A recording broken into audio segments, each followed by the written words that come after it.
Beleza, galera? Hoje é dia 17 de março de 2020. Eu queria fazer hoje apenas uma reflexão a respeito de tudo isso que está ocorrendo no Brasil. Afinal, o coronavírus, não só no Brasil, né? No mundo, mas especificamente no Brasil. Esse coronavírus causou uma coisa que há muito tempo a gente não via, que foi uma mudança global aí na situação de cada um dos países. Mudanças essas que estão deixando muitas pessoas desesperadas. E se a gente for pensar que é um vírus que a letalidade dele é baixa, imagina se fosse um vírus cuja letalidade fosse alta, que caos nós estaríamos vivendo hoje. Hoje nós já temos, vários países com as fronteiras fechadas, você já vê falta de alimentos em alguns locais, faltas de itens básicos em alguns locais, o álcool que é utilizado aí para se prevenir contra esse vírus já sendo vendido a um valor altíssimo, máscaras também que ajudam na prevenção sendo vendidas aí a preços absurdos. Então você já vê o caos que está acontecendo aqui em São Paulo, diversos órgãos públicos fechando mais cedo, diversos locais onde acumularia pessoas sendo fechados, como parques, etc. Então você vê a gravidade disso que está ocorrendo. E o que eu tenho para te dizer hoje aqui? Que isso tudo já era previsto. Jesus Cristo, quando ele fez o seu sermão escatológico, ou seja, falando a respeito dos fins dos tempos, ele já citou o que aconteceria nos fins dos tempos. É lógico que nós cremos que isso já vem acontecendo desde lá do tempo de Cristo, só que ele vem sendo cada vez mais frequente e mais grave. Por quê? Se você abrir sua Bíblia em Marcos 13, você vai ver que lá no sermão escatológico, Jesus ele faz uma analogia dos fins dos tempos como se fosse uma gravidez.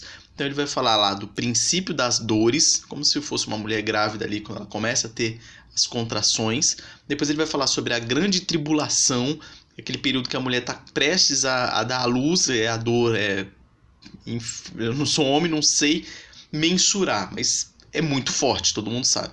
Então aquela sendo comparada à grande tribulação e depois fazendo analogia com o nascimento da criança e é a vinda do Filho do Homem ou o retorno de Jesus Cristo.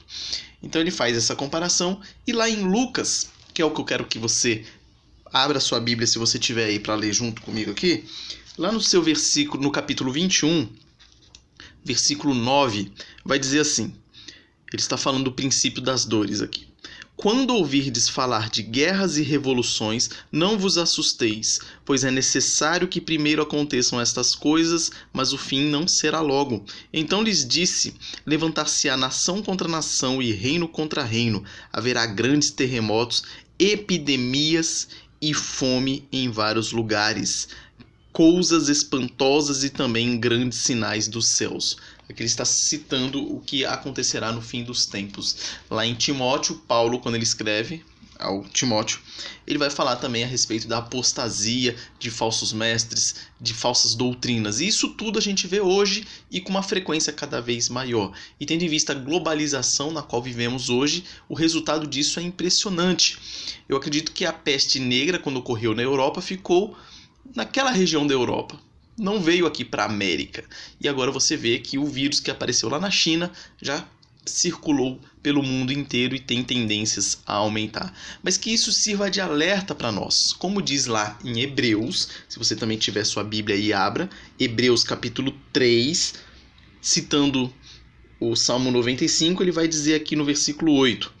Hoje, se ouvirdes a sua voz, não endureçais o vosso coração. Primeira parte do versículo 8. Ou seja, que isso sirva de alerta para nós. Que sirva de alerta que essa vida terrena nossa aqui, uma hora ela vai acabar. E a Bíblia traz esses sinais. Não é nada que vai vir no susto aqui, coisa que a gente não esperava. É coisa que vai sendo mostrada para a gente dia a dia. Você vê a maldade do ser humano aumentando, você vê os terremotos, você vê desastres naturais. Isso tudo são sinais. Jesus alertou, olha, vai ter essas coisas, se prepara. Então o que você tem que fazer hoje ao ouvir essa mensagem? Não endureça o seu coração.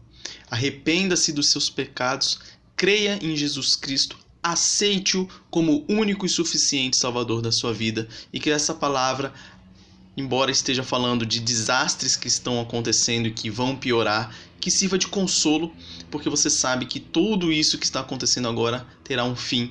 Jesus Cristo voltará e nos levará e nos salvará, lógico, àqueles que se arrependerem e o aceitarem como Filho de Deus e o único e suficiente Salvador das suas vidas. Boa tarde a todos, forte abraço e até a próxima.